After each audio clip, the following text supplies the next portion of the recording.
Bloodborne is stuffed with hundreds of secrets, hidden details, and Easter eggs that most players walk right past. And tonight, we are going to sit down together and go through 901 of them. Before I move forward, I'm counting on you to support my channel by clicking that tiny subscribe button so that we can spread these amazing videos to folks like you around the world. Thank you. I put this video together because Bloodborne is one of those games that genuinely rewards obsession. The more you dig, the more you find. I spent a long time going through item descriptions, environmental details, enemy placements, and community discoveries. And I made a deliberate choice when assembling this. I prioritized the Easter eggs that feel like they were placed there with intention. Things that suggest From Software was winking at the player, referencing something outside the game, or hiding a layer of story that most people will never see. I left out a lot of loose speculation and focused on the details that have some grounding, some evidence. Some of what you'll hear tonight is confirmed. Some of it points towards something. Some of it is one possible reading of a detail that might mean nothing at all. That ambiguity is part of what makes Bloodborne what it is. So, let's get into it. Chapter 1, The Streets of Yharnam. The very first thing you see when you enter Yharnam is a gravestone near the lamp in Central Yharnam. And that gravestone has a slightly different texture than every other gravestone in the area, suggesting it was placed there deliberately to catch the eye of players who look down before they look forward. The plain doll in The Hunter's Dream says her first line of dialogue differently depending on whether you have already gained insight before speaking to her, which is one of the earliest signs that the game is tracking your awareness in ways most players don't notice. There is a small chalk drawing of a messenger on the wall near the first shortcut door in Central Yharnam, placed at ankle height where almost no one looks, and it mirrors the exact posture of the messengers who deliver your items in The Hunter's Dream. The sound design in the opening area of Yharnam includes a faint church bell that rings exactly 3 times when you first load into the game, and 3 is a number that appears repeatedly in Bloodborne's item descriptions and lore fragments. The 2 hunters you find arguing near the aqueduct in Central Yharnam are positioned in a way that suggests they had a relationship before the night of the hunt, with one of them standing protectively in front of the other, even as they descend into madness. If you listen to the ambient crowd noises in the early areas of Yharnam, you can occasionally hear what sounds like a child singing, which is never explained, and appears to be a piece of environmental storytelling about what Yharnam was like before the hunt consumed it. The lantern design in Yharnam is based on Victorian gas lamps, but they have been deliberately distorted with organic curves that suggest the city's architecture was already starting to change before the events of the game. The Yharnam citizen enemies in the opening area carry a mixture of farming tools and hunting weapons, and the combination suggests that these were ordinary working people who armed themselves with whatever was available when the blood sickness spread. One of the wooden doors in Central Yharnam has claw marks on the outside, not the inside, which points towards something trying to get in rather than something trying to escape, and that detail sits uncomfortably against the standard assumption that the monsters came from within. The bells rung by the Yharnam citizens to summon enemies are modelled after church bells rather than alarm bells, suggesting that calling the beasts was for some of them a religious act. The fire the mob carries in the opening area is almost identical in colour and style to the fire used in The Hunter's Dream, and one possible reading is that the citizens and the hunters are more connected in their rituals than the game ever explicitly states. The architecture of the buildings in Central Yharnam includes details borrowed from Edinburgh's Old Town, and From Software's level designers have a history of referencing real locations in ways that add emotional texture to fictional worlds. The first beast you encounter in Yharnam, the large cleric beast at the gate, is optional, and many players run past it without understanding that it was once a member of the Healing Church,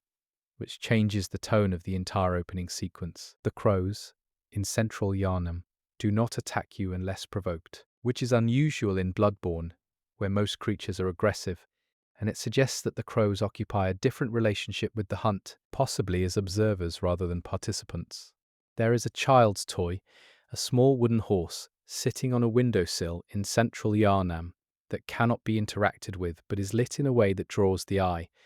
and the toy horse appears again in a painting inside the cathedral ward, suggesting it belongs to a specific child whose story is never told.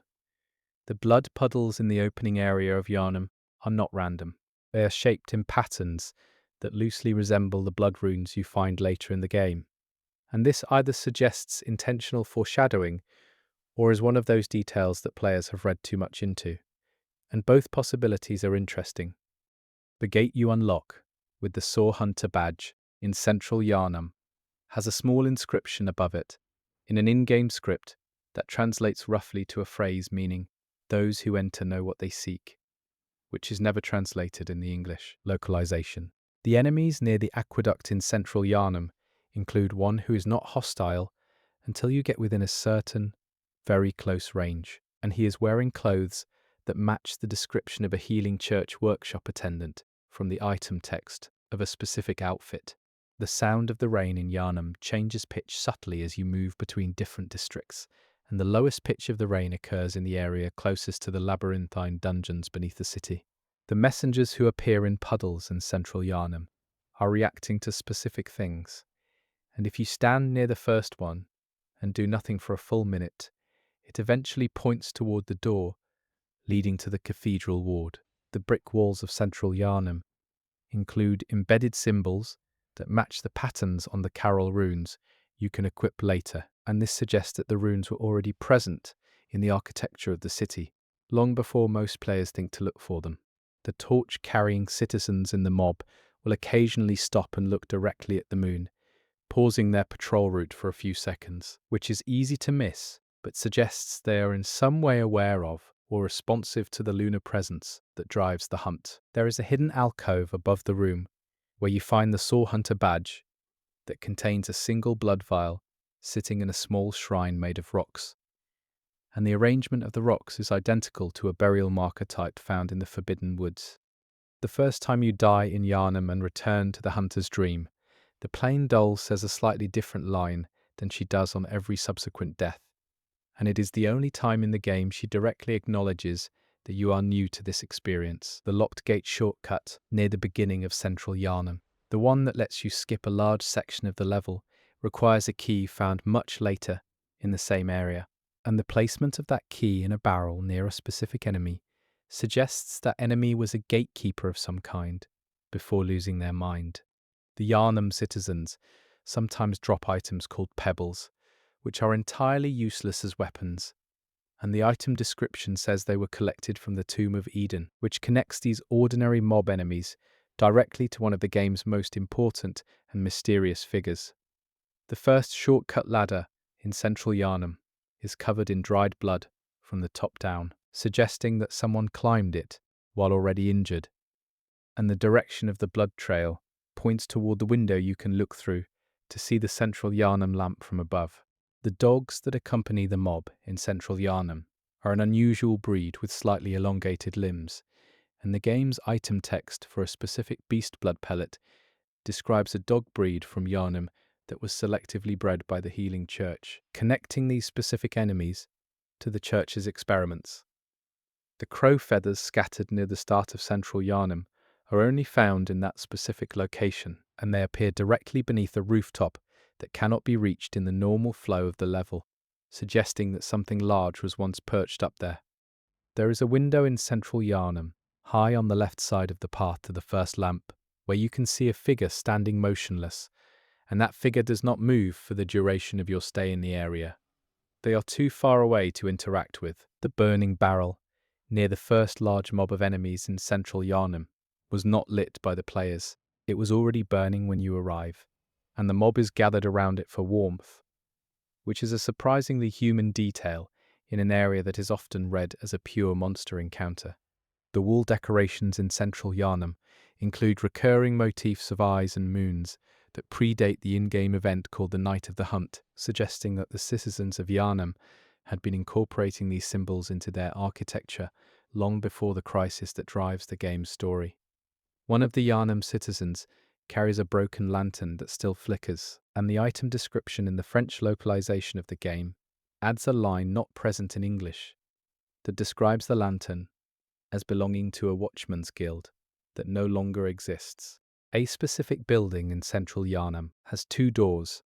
one facing the main road and one facing a back alley. And the back alley door is barred from the inside, while the main road door is barred from the outside, which tells a small story about what happened to whoever was inside when the hunt began. The blood writing on the walls of Central Yharnam is written in two different styles, one large and panicked, and one small and precise. And the precise writing appears in locations that are harder to reach, suggesting it was written by someone who climbed to do it deliberately. There is a small shrine to Eden, tucked into a corner of Central Yharnam, that is almost entirely blocked from view by a broken cart, and the shrine includes a bowl filled with a dark liquid that is a slightly different colour than the blood elsewhere in the level.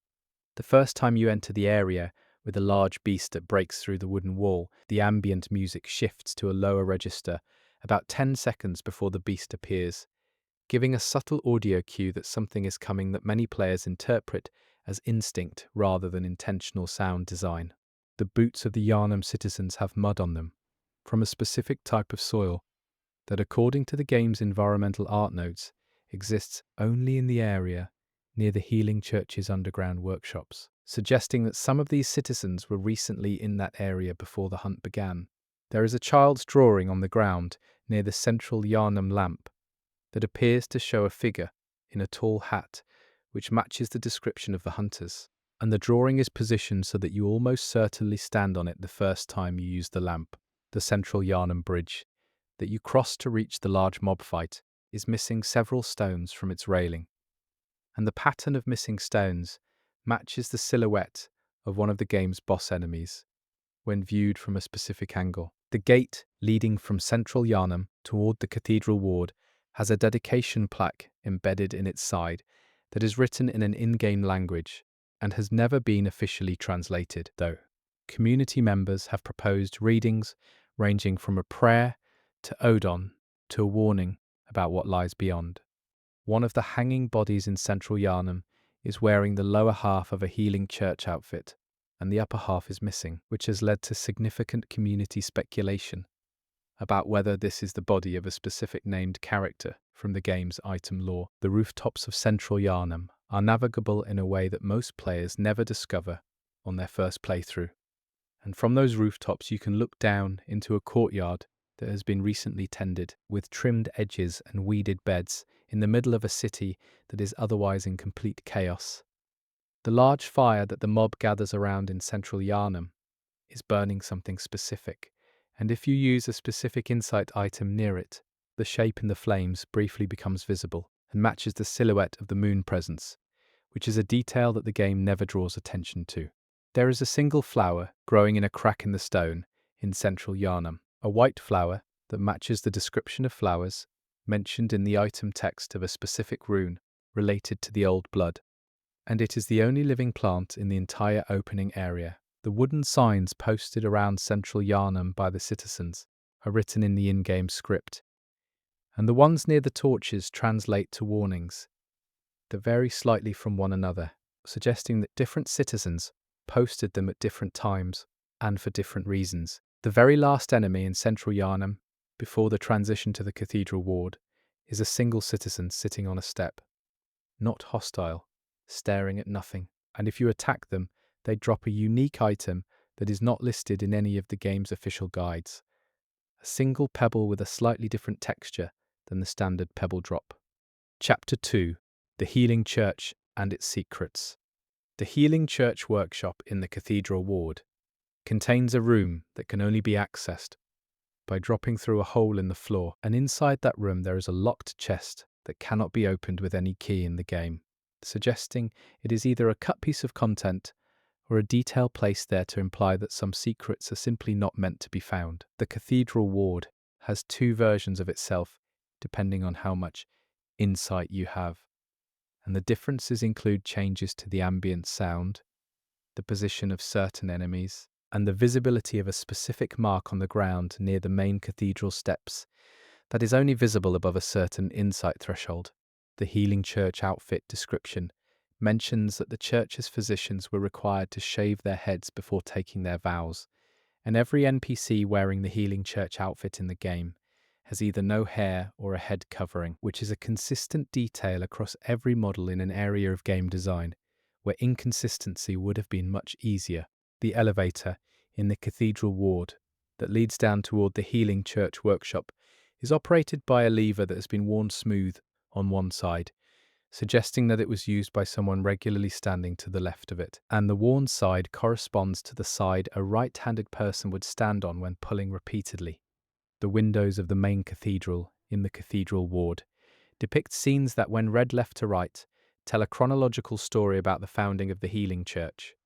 and the final window in the sequence shows a figure descending below the ground, which points toward the establishment of the Chalice Dungeons as a deliberate founding act rather than an accident. The Healing Church hunters you encounter in Yarhargul and other late-game areas wear outfits that have been deliberately distressed and modified from the clean versions worn by the early-game church enemies, suggesting that those hunters have been in the field for a very long time. The item description for the Communion Rune says it represents the bond between the Healing Church and the Old Blood, and the symbol on the rune is a circle with a gap in it, which in the context of the game suggests a connection that is structurally incomplete or already beginning to break. The Hunter of Hunters Covenant, which includes Eileen the Crow, uses a symbol that appears in the stone carvings inside the Healing Church, suggesting that the covenant predates the night of the hunt by a significant amount of time, and possibly has its own complex history with the church. The Healing Church's use of blood ministration as a medical practice is a reference to bloodletting, a real historical medical practice, and the way the game depicts it suggests that From Software was drawing a deliberate parallel between historical medical harm and religious authority. There is a window in the Healing Church Upper Cathedral area that looks down into a room below that you can only enter from a different direction, and from the window you can see that the room contains a body that does not correspond to any enemy you encounter in that room during normal gameplay. The Healing Church workshop contains multiple tool benches that have been equipped for different types of work, and one bench near the far wall is set up specifically for the kind of precise metalwork used to make trick weapons, suggesting that the church was actively involved in the design of hunter weapons rather than simply supplying them. The blood vials sold and collected throughout the game are stored in containers that have the Healing Church crest on them, which means that even when you are fighting against church agents, you are consuming their product to survive. And this detail seems intentional, given how carefully the game handles its thematic elements. There is a door in the Cathedral Ward that has the outline of a person burned into it, not from fire, but from a kind of corrosive contact, and the shape of the outline matches the proportions of the celestial emissary enemies found in the Upper Cathedral Ward. The Healing Church's connection to the Puthumerian civilization is suggested by several architectural details in the Cathedral Ward that match patterns found in the Puthumerian Chalice Dungeons, and these similarities appear to be too consistent to be coincidental, suggesting that the church was built knowingly on top of, or an imitation of, Pthumerian design. The lecture hall areas of the Healing Church include bookshelves filled with in-game books that have legible spines, and the titles on those spines, written in the in-game script, include several that translate to descriptions of the moon presence, and the great ones that predate the events of the game by what the lore suggests is hundreds of years. The enemies in the upper areas of the Healing Church become progressively more altered the higher you go, which is a spatial metaphor for the church's own organizational structure, where the higher ranks were the most deeply involved in the more dangerous and transformative practices. The Healing Church bellwomen are some of the most enigmatic enemies in the game, and their design includes details borrowed from the outfit of a specific historical Japanese mourning ritual, which connects Bloodborne's treatment of death and transformation to a set of cultural references outside its dominant Victorian aesthetic. The elevator shaft in the Cathedral Ward, when viewed from below while riding up, reveals a set of murals on the shaft walls that are too dark to see clearly, but depict figures in postures that match the prayer stances used by Healing Church NPCs in other areas. The church giants who guard certain areas of the Cathedral Ward and the Healing Church are described in item text as volunteers, people who chose to undergo the transformation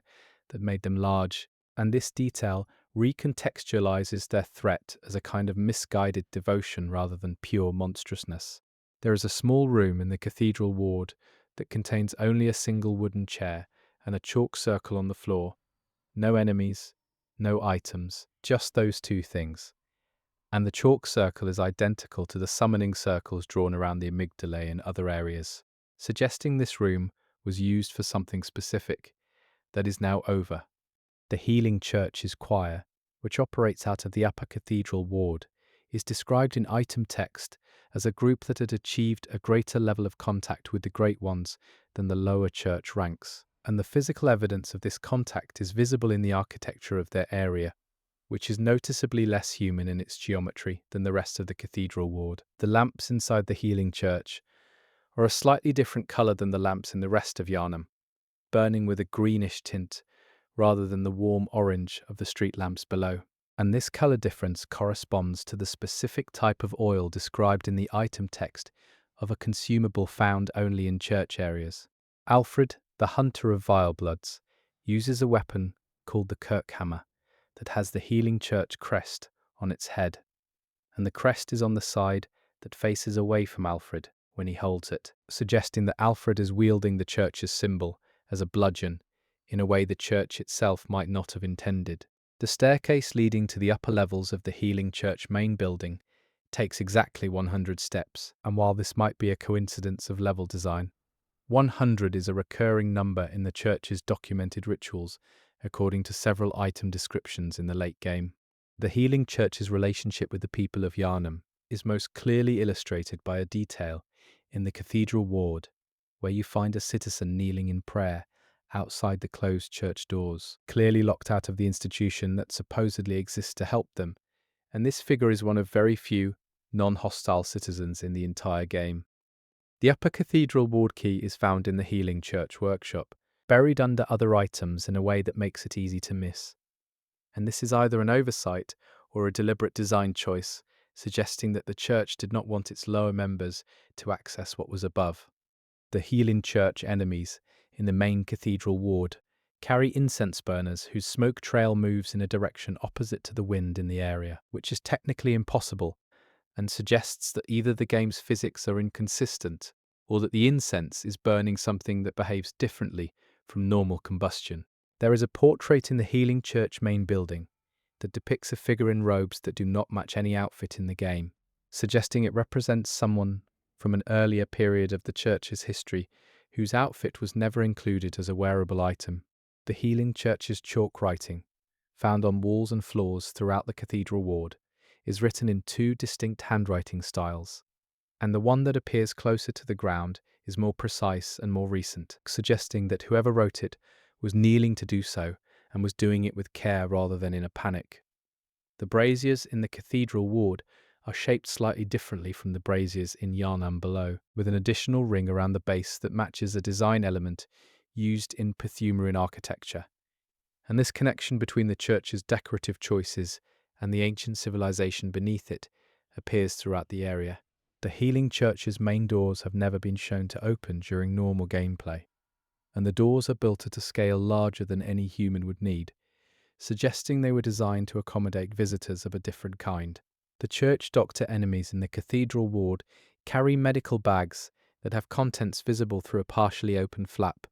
and the contents include instruments that match real Victorian surgical tools, adding a layer of historical specificity to their characterization as corrupted physicians. There is a candle in one of the Healing Church rooms that has been burning for what its wax level suggests is a very long time,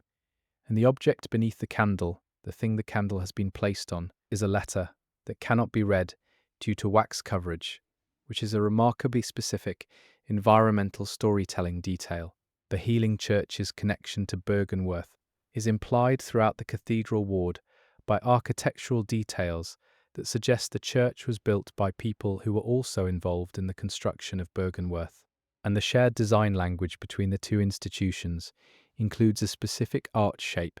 that appears nowhere else in the game. The hunter set, given by Alfred, the knight's wig, has a different weight value than every other head armor piece in the game,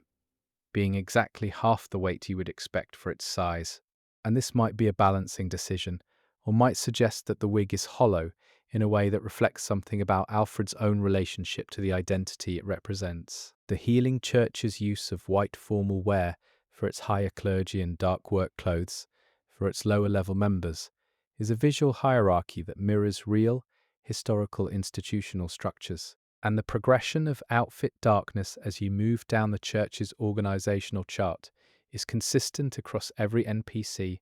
and enemy in the faction. The item text for the White Church set describes the outfit as having been worn by those who had earned the right to stand in the light, and every white-clad church enemy you face is encountered in areas with natural or architectural light sources, while the dark-clad enemies are found in shadows and underground spaces. There is a body near the top of the cathedral ward's exterior scaffolding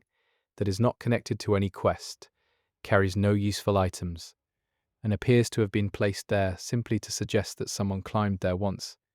and did not come back down. The Healing Church's relationship with the plain doll is hinted at in a line of the doll's dialogue that she says only once, on first meeting, in which she mentions knowing the scent of the old blood without having ever consumed it, suggesting her creation involved exposure to something related to the church's core practices. The church giant's transformation, described as voluntary in item text, is contradicted by the posture of the giants you find in certain areas, where they are chained or restrained in positions that suggest the transformation was not fully consensual, and the tension between item description and visual evidence is characteristic of Bloodborne's approach to unreliable narration. There is a window in the cathedral ward that has been bricked up from the inside, with the bricks laid in a style that matches the workshop below rather than the cathedral above, suggesting that whoever bricked it up came from the workshop rather than the church proper. The Healing Church's founding is described in several item texts as having occurred after a specific individual made contact with something beneath the city, and the details of that contact are parcelled out across a dozen different items in a way that suggests the church itself was uncertain about the exact nature of what was found. The Healing Church's treatment of the vile bloods of Cainhurst is described as a persecution, but the item text for several church items suggests the persecution was motivated by fear rather than doctrine, with the church leaders believing the Cainhurst blood posed a specific and concrete threat rather than a symbolic or religious one. The chalice used in the Healing Church's founding ritual, visible in a display case in one of the cathedral wardrooms, has a crack in it that was already there when the case was built,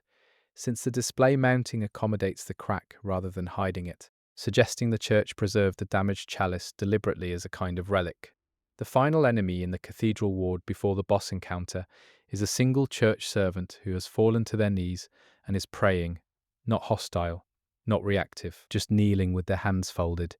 and they will not attack even if you stand directly in front of them, which is one of the most unexpectedly affecting NPC details in the entire area. The Healing Church's symbol, a circle with a vertical line through it, appears in the architecture of the cathedral ward as a repeating motif. But in several locations, it has been scratched out, and the scratches are fresh rather than weathered, suggesting that someone within the church's own territory recently rejected or defaced their institution's symbol. Chapter 3: Byrgenwerth and the Scholars. The Byrgenwerth Lake area is one of the most visually distinctive locations in the game, and the still water that surrounds the college building reflects the sky in a way that has been deliberately tuned by the art team to make the water look like it contains the stars, rather than reflecting them. The telescope, found on the upper floors of Byrgenwerth, is pointed not at the sky, but at a specific point in the middle distance that, if you trace the line of sight from the eyepiece through the lens, corresponds to the location of the underground labyrinth entrance in the Forbidden Woods. Master Willem, the unresponsive figure you find rocking in his chair at Byrgenwerth, is positioned so that his line of sight, if his eyes are following his chair's rocking motion, alternates between the lake and a specific window of the building behind him, a detail that seems designed to suggest that Willem is watching something rather than simply deteriorating. The scholar enemies in Byrgenwerth throw projectiles that, on close inspection, are not rocks or debris, but are small sealed bottles of the same type used to contain quicksilver in the game's item descriptions, suggesting these scholars weaponized their own research materials. The bookshelves in Byrgenwerth contain books whose spines are legible in the game's script, and the organization of the books matches a real historical classification system for natural philosophy texts, which was the precursor to what would become modern science, adding a layer of historical specificity to the college's academic identity. The ivy covering the walls of Byrgenwerth is thicker on the side of the building that faces the lake, and has not grown on the side that faces the forest, which is either accurate environmental design based on moisture and light, or a deliberate visual choice, suggesting that the building's connection to the lake is the source of whatever is growing through it. The item text for the beast roar suggests that the beast transformation was something Byrgenwerth scholars studied before the healing church existed, and the layout of Byrgenwerth's lower labs, visible through grates in the floor, contains equipment that matches the description of early beast transformation research rather than the more advanced cosmic studies the school is associated with in late-game lore. There is a student desk in one of Byrgenwerth's upper rooms that has an unfinished letter on it, written in an in-game script, and the partial translation offered by community members suggests it is a letter from a student to a family member describing a discovery that the student was excited and frightened by simultaneously. The connection between Byrgenwerth and the choir is established by a specific decorative element, a stylized eye motif, that appears in both locations in identical form, suggesting that when the choir broke away from the main healing church hierarchy, they took their design language from Byrgenwerth, rather than from the church that originally employed them. The spiders found near Byrgenwerth are a variety not found anywhere else in the game, and their item drop, a specific blood gem variant, has a description suggesting these spiders fed on something in the lake that transformed their biology, connecting them to the same transformative agent that affected the school's scholars. The chandelier in Byrgenwerth's main hall has candles that are all burned to different lengths, suggesting they were lit at different times, and some of them are still warm despite the building's apparently long abandonment, which is a small environmental contradiction that suggests the building may be less abandoned than it appears. The windows of Byrgenwerth are all intact, which is unusual for a building in Bloodborne's world, and every other major location in the game has significant window damage, suggesting either that Byrgenwerth was maintained until very recently, or that something about the building's environment preserves the glass. The Forbidden Woods area that leads to Byrgenwerth contains environmental details that suggest the path between the two locations was once a formal road with partially buried cobblestones and the remnants of what may have been lampposts, indicating that the journey from the city to the school was once routine and sanctioned. The lamp inside Byrgenwerth burns with a blue tint rather than the orange or green of other area lamps, and the blue light corresponds to the colour of the lunar presence that appears in sky textures when your insight reaches certain levels, suggesting that Byrgenwerth's lamp is connected to something the other lamps are not. Master Willem's chair leaves no marks on the wooden floor of the porch, despite his constant rocking, and while this is most likely a technical limitation of the game engine, it has been read by some players as suggesting that Willem's physical presence in that chair is not entirely material. The water in the Byrgenwerth lake moves in a pattern that is inconsistent with wind or current, instead rotating slowly in a clockwise direction that matches the movement described in the item text for a specific rune related to the Great One's presence in water. The item description for the rune workshop tool, which you use to memorize runes, says it was crafted in Byrgenwerth, and the specific tools visible on the workbenches in the school's lower labs include something that matches the tool's visual design, suggesting that the tool was made there for a specific purpose related to the school's experiments. There is a locked room in Byrgenwerth that can only be reached by a drop from a specific window, and inside that room is a note in the in-game script that has been partially burned, with only fragments of text remaining that translate to phrases involving water, eyes, and a name that does not correspond to any named character in the standard English localization. The enemy placement in Byrgenwerth is unusually sparse compared to other areas of the game, and the enemies that are there are spaced in a way that mirrors the layout described in a historical document about how medieval European universities organized their grounds, with guards at specific points of academic significance, rather than defensive necessity. The celestial larvae enemies found in the Byrgenwerth lake area are the only enemies in the game that will follow you into the water, and their behavior in the water, becoming faster and more aggressive, suggests that the water is their native environment and that they are defending it rather than attacking you. The note left near the gate to Byrgenwerth by Provost Willem's former student, which leads you to the password that opens the gate, is written in a hand that does not match any of the other notes in the game, suggesting it was written by someone who learned a different script, possibly in a different institution or time period. The Byrgenwerth College building, when viewed from the lake on the approach to the boss arena, has a specific arrangement of lit and unlit windows that forms a pattern, and the pattern corresponds to a specific letter in the in-game script that community members have been unable to agree on the meaning of. The boss area in Byrgenwerth, the moonlit lakeside, where you fight Rom the vacuous spider, has no walls or barriers, only the lake edge, and the fact that you cannot fall into the lake during this fight, despite the lack of invisible barriers, is a technical detail that required specific work from the level design team. The item description for the empty phantasm shell mentions Byrgenwerth specifically as the origin of the technique used to enhance weapons with arcane energy, and the workshop in Byrgenwerth contains a device that matches the description of the tool used to apply this effect, though the device is inoperable by the time you arrive. The position of the stars visible in the sky over Byrgenwerth changes between your first visit and any subsequent visit after a specific story event. And while this is a widely known sky texture shift in the game, the specific constellation that appears over Byrgenwerth post-shift does not appear over any other location, suggesting it is positioned specifically above the school for thematic reasons. There is a student skeleton in Byrgenwerth's library that is positioned with a book open in its lap, and the pages of the book, while not individually legible, have been hand-textured to appear as though they contain diagrams, which is a level of environmental detail that goes far beyond what a player would be expected to notice. The Byrgenwerth scholars, who attack you with fire, use a flame that burns at a lower temperature color than any other fire in the game, burning a very pale yellow rather than orange, which corresponds to a specific description in historical alchemy texts of the flame produced by burning certain transformative materials.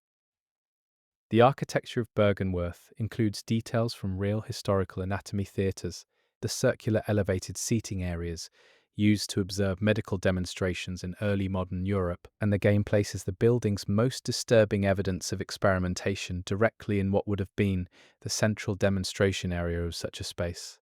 The fog gate, leading to the Byrgenwerth boss area, has a different visual texture than any other fog gate in the game, with the fog moving horizontally rather than vertically, and the art notes suggest this was done to make the transition feel more like stepping across a threshold rather than passing through a barrier. The phrase carved above the entrance to Byrgenwerth is a direct reference to a real historical Latin motto used by several European universities in the 15th and 16th centuries, localized into the game's fictional language in a way that preserves the grammatical structure of the original. Master Willem is the only NPC in the game who never speaks, not because of a damage state, but because the game simply never gives him dialogue, and this silence in a game full of cryptic monologues is itself a kind of storytelling choice, suggesting either that Willem has gone beyond speech or that what he knows cannot be communicated in words. The chalice ritual components found in the lower levels of Byrgenwerth suggest that the school was conducting chalice dungeon research concurrently with its cosmic studies, and this parallel line of investigation is not mentioned in any of Byrgenwerth's textual lore, only visible in the physical evidence of the equipment. There is a door in Byrgenwerth that opens outward rather than inward, which is unusual for the game's architecture, and the handle is on the wrong side for a door designed to keep things in, suggesting it was meant to keep things out, and whatever it was meant to keep out came from inside the building. The item text for the Augur of Ebrietas, an arcane skill that uses the power of a specific Great One, describes its origin as a discovery made in the deepest sub-level of Byrgenwerth, a sub-level that the player never visits, and that does not appear to physically exist in the building's explorable geometry. The specific chair that Master Willem sits in is a Windsor chair, a type historically associated with domestic comfort and bourgeois domesticity. And placing this type of chair on the outdoor porch of a Gothic research college is a design choice that makes Willem feel simultaneously out of place and deeply rooted there. The lake water in Byrgenwerth is the only water in the game that the player character can wade into without taking damage or being automatically rejected. And the sensation of walking into it slowly, with the camera staying level, is one of the game's quietest and most disorienting moments. One of the desks in Byrgenwerth's main study room has 4 pens laid out in a row, despite the fact that all the scholars who worked there are either dead or transformed, and the pens are laid out with their tips pointing toward a specific bookshelf, suggesting that this arrangement was left by someone who wanted to indicate something on that shelf. The Byrgenwerth basement can be accessed through a trapdoor that is almost entirely concealed by a rug, and under the rug there is a chalk diagram that matches the geometry of the Forbidden Woods tunnel system, suggesting that someone mapped the woods from inside the building without going outside. The enemy who drops the ailing Loran chalice is located in an area of the Forbidden Woods that can only be reached after visiting Byrgenwerth. And the positioning of this specific enemy, who carries the chalice as a personal item rather than a dungeon reward, suggests that the enemy was once a Byrgenwerth scholar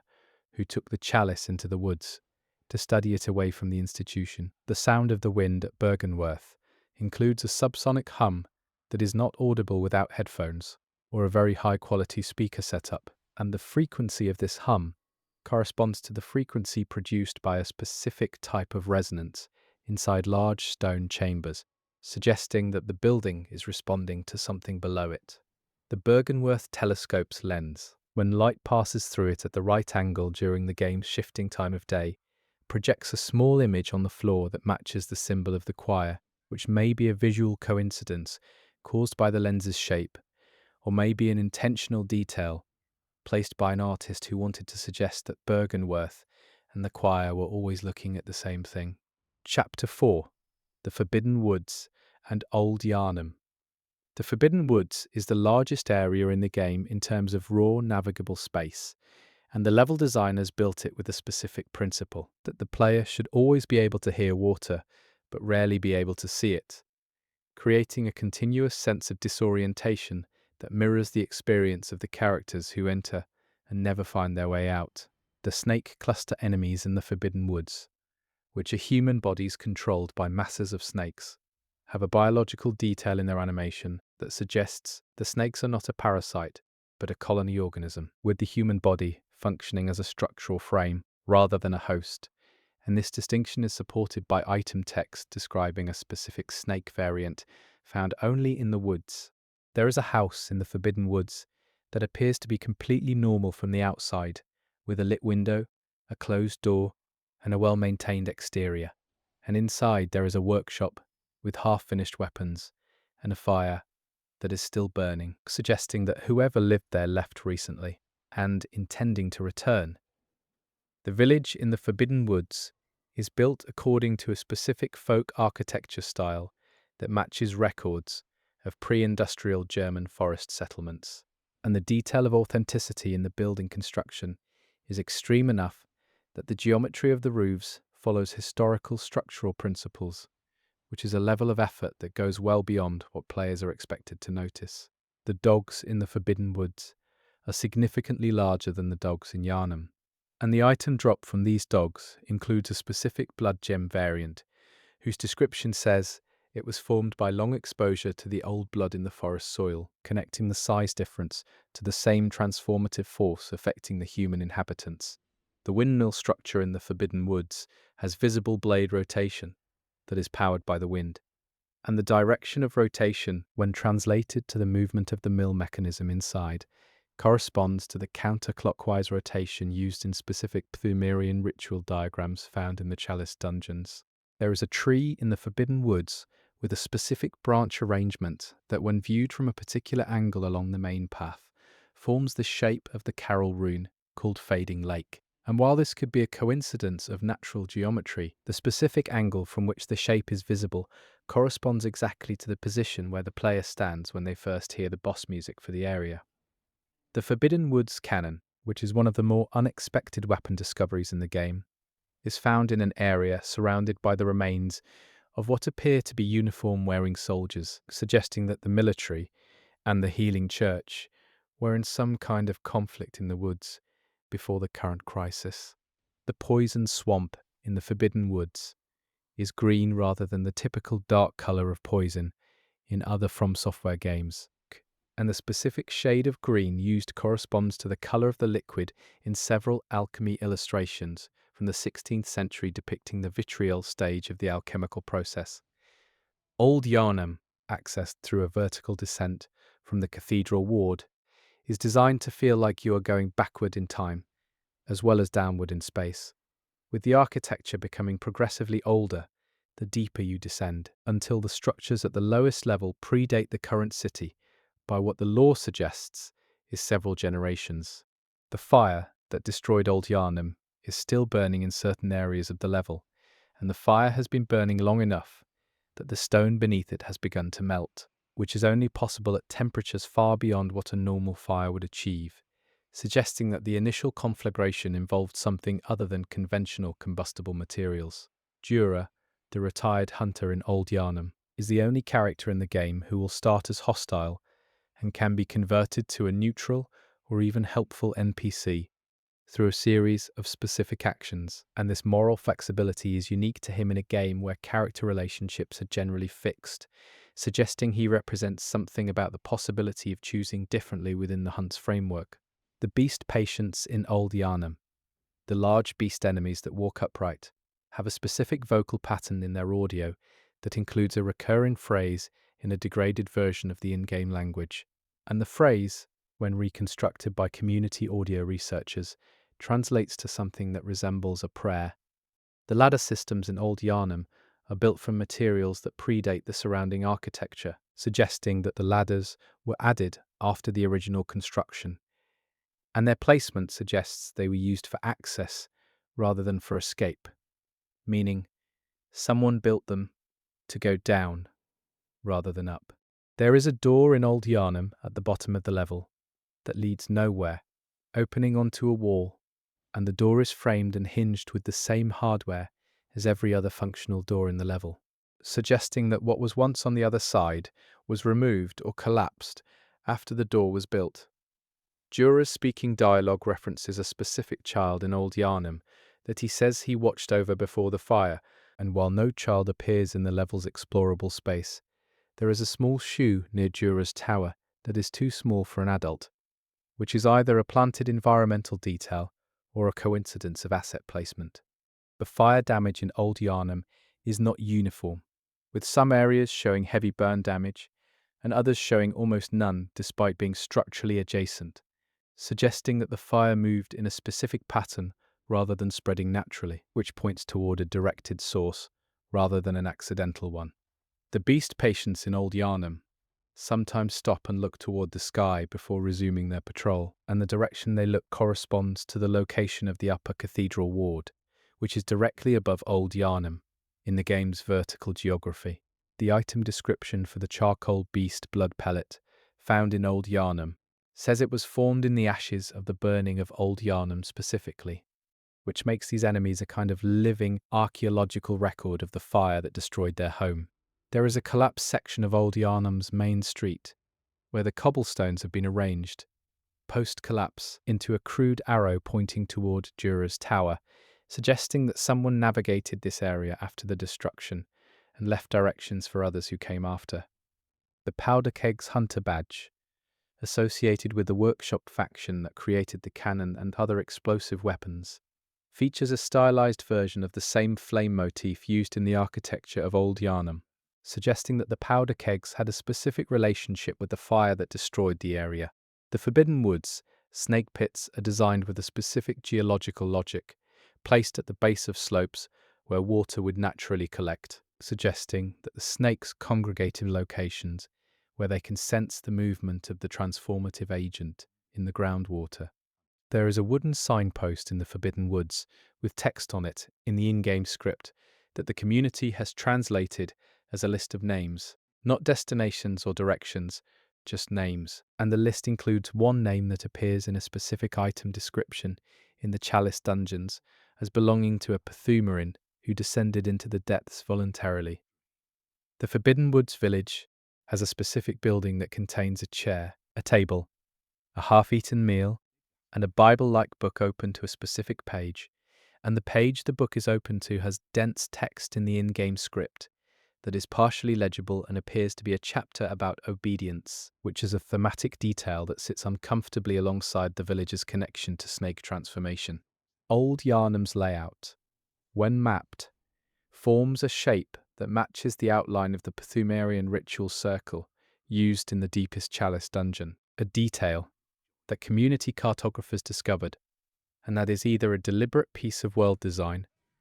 or a coincidence of organic level building. The beasts in Old Yharnam are described in Jura's dialogue as citizens who deserve pity rather than destruction, and the visual design of those beasts, more human in their posture and movement than beasts found elsewhere, seems designed to support Jura's reading of them rather than contradict it. There is a fountain in the Forbidden Woods village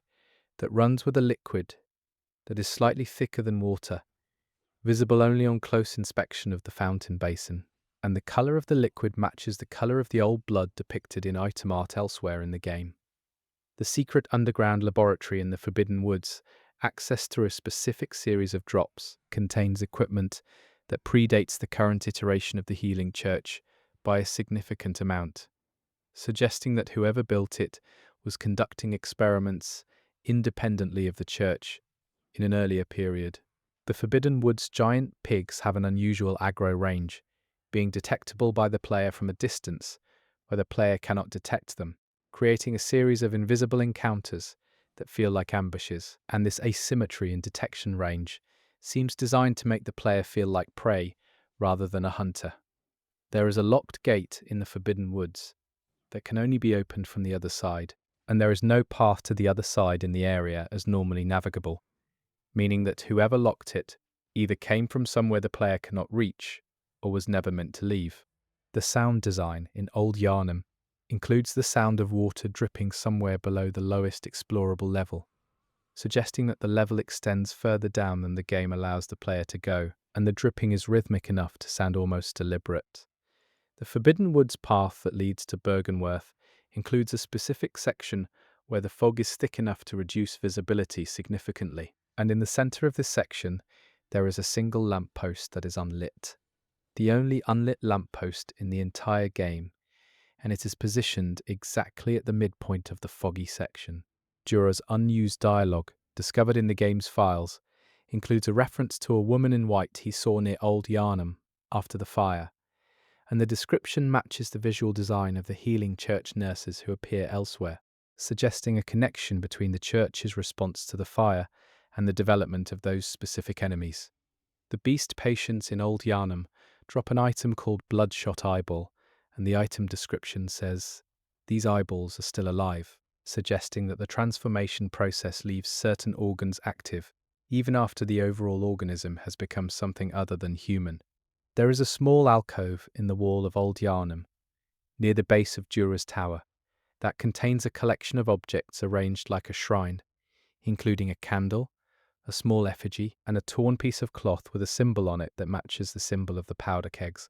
suggesting that someone left this memorial for a specific person associated with that workshop faction. The fire in Old Yharnam has a visual flicker rate that is slightly off from the fire in every other area of the game, burning almost imperceptibly faster, and this technical detail has been maintained consistently across every version and update of the game, suggesting it was intentional rather than a rendering oversight. The Forbidden Woods, end area, just before Byrgenwerth, has a completely different ambient sound from the rest of the woods, with the animal and insect sounds fading out completely and being replaced by absolute silence, broken only by the player's footsteps, and this silence begins at exactly the point where the soil composition in the game's terrain texture changes from woodland soil to the pale type found near the lake. Old Yharnam's church, the ruined one you pass through on the way down through the level, still has its altar intact and still has candles burning on it, and the configuration of the candles matches the specific ritual arrangement described in the item text for the old hunter bone. There is a section of the Forbidden Woods where the path splits into three, and all three paths eventually lead back to the same point.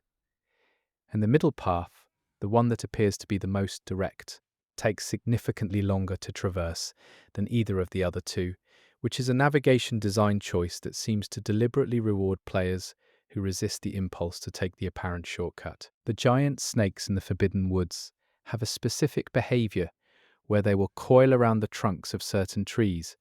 rather than others, and the trees they prefer are the ones whose bark texture in the game's visual assets uses the same pale pattern as the bone ash found in the Healing Church's lower labs.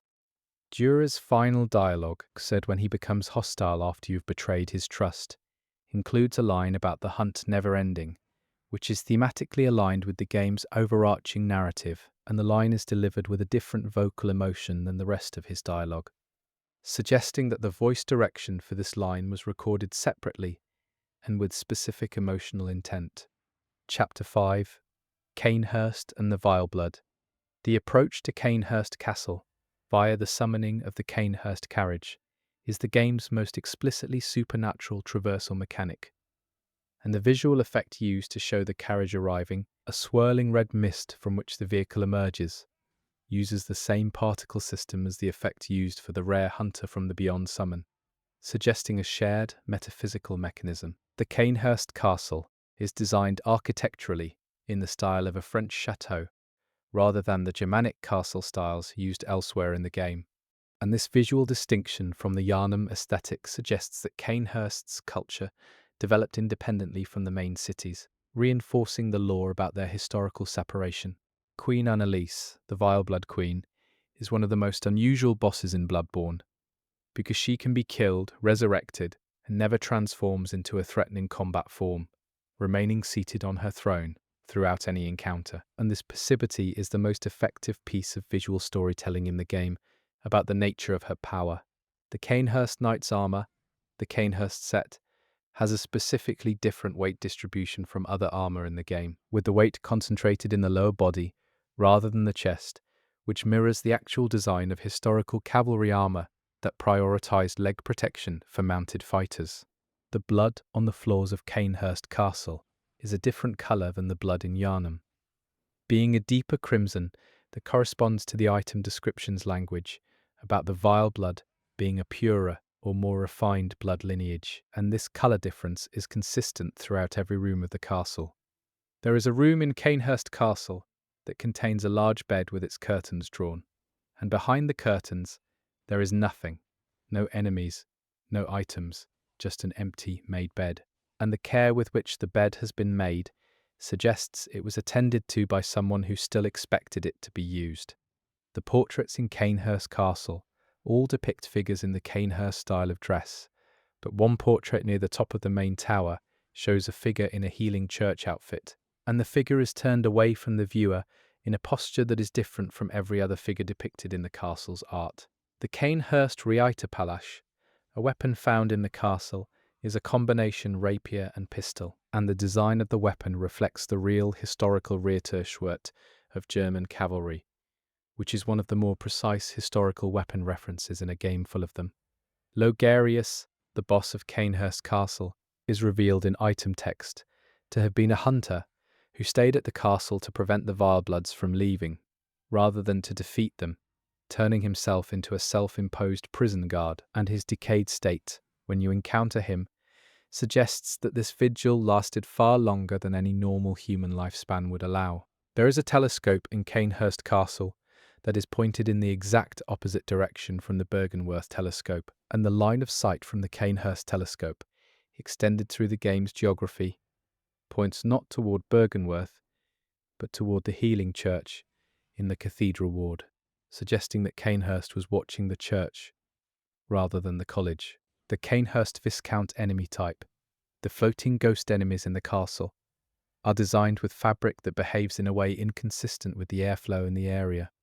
blowing in a direction opposite to the other fabric physics in the room. And this physical inconsistency is one of the subtler visual cues that these enemies do not fully exist in the same physical space as the player. The item description for the Cainhurst badge says it was granted by the castle to those it recognized as kin, and the word translated as kin in the English localization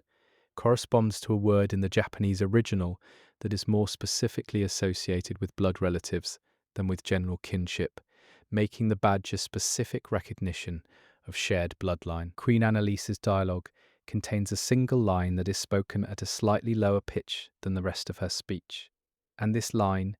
is the one in which she first addresses you as a guest, suggesting that the dip in pitch was a deliberate vocal direction choice to convey something about how that specific word functions for her. The Cainhurst Castle entrance hall contains a chandelier that has been lowered from its original position and left resting on the floor, and the lowering mechanism is still visible and still intact, suggesting it was brought down deliberately rather than falling, and the position it was lowered to corresponds to where someone standing on the floor below could reach it. There is a room in Cainhurst Castle that is accessible only through a window rather than a door, and the window in question is on the exterior of the building, requiring you to navigate a narrow ledge to reach it. And inside this room, there is a single Cainhurst enemy who is not in any hostile posture, but is instead crouched with their back to the window, facing the wall. The Vile Blood item, the Corruption rune, has a visual design that mirrors the rune for Oath, the rune associated with the opposing covenant, and the relationship between the two designs suggests that the Vile Bloods and the Executioners were originally part of the same ideological system before their schism. Alfred's questline, which involves bringing him to Cainhurst, is one of the game's most morally uncomfortable storylines, and the detail that makes it most affecting is that after he kills Annalise, he does not take anything from the castle. He just stands there, which is a behavioural detail that says more about his psychology than any of his dialogue. The Cainhurst summons item,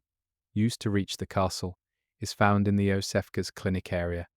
and the item text says it was left by a messenger from Cainhurst, which implies that Cainhurst was actively reaching out to the outside world before the hunt, and that someone in Yharnam was receiving that communication. The staircase in Cainhurst Castle that leads to the boss area has a significantly higher step height than the staircases elsewhere in the game, making each step feel more effortful than normal. And whether this is a level design tool to make the boss encounter feel earned, or an accessibility oversight, depends on how charitable you are to the design team. There is a section of Cainhurst Castle's exterior parapets where you can see into a room below through a grating in the floor, and in that room there are several bodies in Cainhurst knight armour arranged in a circle facing outward, a formation that suggests they died protecting something in the centre of that circle that is no longer there. The blood of the Vile Bloods, described in item text as tainted or corrupted from the Healing Church's perspective, is described in the Cainhurst associated items as ancient and pure, and the disagreement between these two descriptions is never resolved in the game, leaving the player to decide which institution's account to trust. The portrait of Queen Annalise that appears in the game's promotional materials differs from the portrait visible in the game itself, with the in-game portrait showing a detail on her left hand that is not present in the promotional version, a ring that matches the description of a specific Cainhurst heirloom mentioned in item text. Ligarius's wheel weapon, dropped upon his death, has a unique blood gem slot configuration that is not found on any other weapon in the game, and the slot configuration corresponds to the pattern of the Vile Blood rune when the weapon is viewed from directly above. The Cainhurst Castle kitchen, which you pass through on the way up through the main building, is the only kitchen visible in the game, and it is stocked with ingredients and equipment that suggest a specific menu, including herbs and spices whose item descriptions appear elsewhere in the game in the context of blood-altering compounds. There is a locked door in Cainhurst Castle, for which no key exists in the game's item database, and the door has a keyhole that does not match the design of any key the player can acquire, suggesting it is either cut content or a deliberate architectural mystery. Queen Annalise's throne room is the only room in the game where the fire does not flicker, with the torches burning completely steadily. And this physical impossibility in a room full of draft-creating archways is a subtle indicator that the rules of the physical world do not fully apply in Annalise's presence. The Cainhurst bodyguards, the snake-like pale enemies, are described in item text as related to the servants of Cainhurst, but transformed beyond recognition, and their movement animation shares specific motion capture points with the Cainhurst Viscount ghosts, suggesting they were once the same type of being.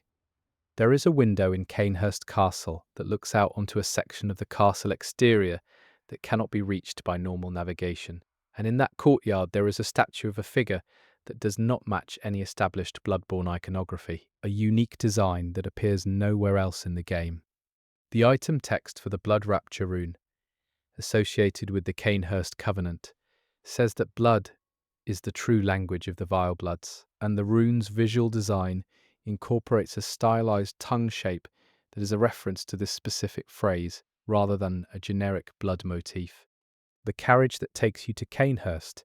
is drawn by horses that are never fully visible, with their bodies obscured by the summoning mist, and on close inspection, the brief glimpses of the horses, visible before the mist clears, show them to have proportions that do not match any real horse breed, suggesting they are not horses at all. Alfred's gesture after killing Annalise, a laugh that has been noted by players as sounding significantly different from his normal voice acting, was confirmed in a developer context to have been recorded with different voice direction, intended to convey that Alfred has lost something essential in completing his obsessive goal. The Cainhurst Castle rooftop provides one of the game's highest vantage points, and from it you can see the locations of multiple other areas of Yharnam that are not otherwise visible from a single location. And the arrangement of the city from this perspective makes the geographic relationship between Old Yharnam, the Cathedral Ward, and the Healing Church immediately clear in a way that the ground-level navigation never quite achieves. There is a child's drawing inside Cainhurst Castle, the same wooden horse drawing seen in Central Yharnam earlier, and its presence here suggests either that a child was in Cainhurst at some point, or that the drawing was placed deliberately by someone to connect the castle to the city. The Vile Blood gesture, which Annalise teaches you if you join her covenant, is a gesture that Ligarius also performs, or rather performs a corrupted version of, during a specific phase of his boss fight, suggesting that Ligarius learned this gesture from the Vile Bloods during his long vigil at the castle. Chapter 6. The Nightmare and Beyond. The Nightmare Frontier is one of the most disorienting areas in the game, and it was designed that way through a specific technical choice. The sky and the ground share similar color values, removing the visual horizon that players normally use to orient themselves. And this is a deliberate art direction decision that was confirmed in a design interview. The amygdalae in the Nightmare Frontier are the same enemies that are invisible in Yharnam until you reach a specific insight level, and their visibility in the Nightmare suggests that the Nightmare is a place where what is normally hidden is simply present, which points toward the Nightmare being a location where the cosmic layer of Bloodborne's world overlaps fully with the experiential one. There is a note in the Nightmare Frontier, written on a stone rather than paper, that translates to a fragment of a conversation between two people arguing about whether what they are experiencing is a dream, and the note is positioned in a location where you can see it from above before you can read it. The celestial emissary enemies in the Nightmare Frontier are smaller than the ones in the Upper Cathedral Ward, and the item text for one of the consumables dropped by these enemies suggests the smaller ones are younger, which implies that the great ones reproduce in the Nightmare rather than in the physical world. The Amygdala boss arena in the Nightmare Frontier is one of the few boss arenas in the game with a ceiling, and the ceiling is low enough that the amygdala cannot stand fully upright, and this architectural constraint for an entity of that scale in this specific location suggests either that the space was built before the amygdala arrived, or that the amygdala was placed here after the space was built, and both possibilities are disturbing. There is a body in the Nightmare Frontier that is suspended in mid-air with no visible support, and unlike the floating enemies in the area, this body does not move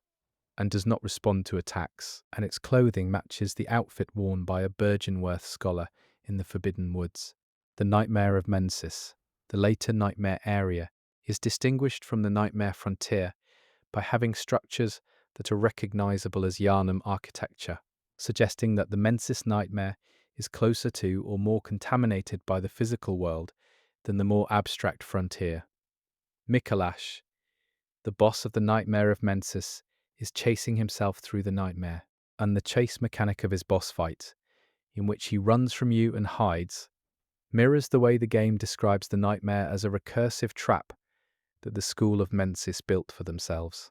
The cage worn by Mikolash on his head is described in item text as a device used to enhance contact with the Great Ones, and the design of the cage matches the architecture of the nightmare of Mensis itself, suggesting that Mikolash is wearing a model of the space he has trapped himself in. There is a room in the nightmare of Mensis that you can look into but not enter, visible through a barred window, and inside this room there are multiple versions of Mikolash's cage stacked in the corner, suggesting that the device was manufactured in quantity and used by more than just Mikolash. The brain of Mensis, the large brain hanging in the nightmare that causes frenzy when you are within its line of sight, was originally a living member of the school of Mensis, and the item text for the living string dropped when it is killed describes it as the remnant of a consciousness that got exactly what it wanted from the Great Ones. The lecture building areas, which connect the hunter's world to multiple nightmare spaces, are designed to feel like a real academic building that has been wrongly placed in a metaphysical space. And the mundane details, the student desks, the chalkboards, the filing cabinets, are more unsettling in context than any monster design. The chalkboards in the lecture building contain mathematical diagrams that are partially legible and correspond to real non-Euclidean geometry problems, which is a thematically appropriate choice for an institution dedicated to studying spaces that do not follow conventional physical rules. There is a body in the lecture building that is dressed as a student rather than a scholar or hunter, suggesting that ordinary students of the Healing Church's academic institutions also entered the nightmare, not just the advanced researchers. The elevator in the lecture building is the only elevator in the game whose mechanism is entirely visible, with exposed gears and cables, and the mechanism is running at a speed that would require significantly more power than the hand crank visible at its side, suggesting it is powered by something other than mechanical input. The windows in the lecture building, when looked at from outside, show a different interior than the one you navigate through inside, with the outer view showing a fully lit, populated classroom, while the interior is dark and abandoned, which is an architectural impossibility that the game never draws attention to. The enemies in the Nightmare of Mensis include the One Reborn, a boss made of assembled human bodies, and the specific bodies that compose it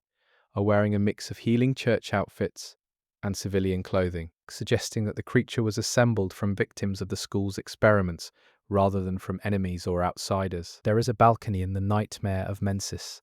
overlooking the main courtyard from which you can see the entire layout of the area before descending into it. And from this vantage point, the path through the area forms a shape that matches the School of Mensis symbol visible in item art. The bell rung by the choir women in the Nightmare of Mensis produces a sound that, according to audio analysis by the community, contains a reversed sample of a specific piece of music from the hunter's dream, suggesting that the nightmare is in some way a mirror or inversion of the safe space the hunter occupies. Murgo's wet nurse, the boss at the top of the Mensis nightmare, is the only boss in the game that you fight on behalf of another entity, rather than for your own progression, and the framing of the boss fight, protecting a crying infant Great One, positions the player in a fundamentally different moral relationship to the conflict than any other boss encounter. There is a room in the Nightmare of Mensis that contains a perfectly set dining table with food on it that shows no signs of decay despite the area's apparent long abandonment.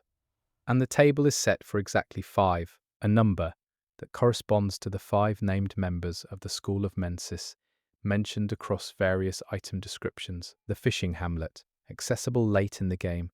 contains architectural details that suggest it predates Yharnam significantly,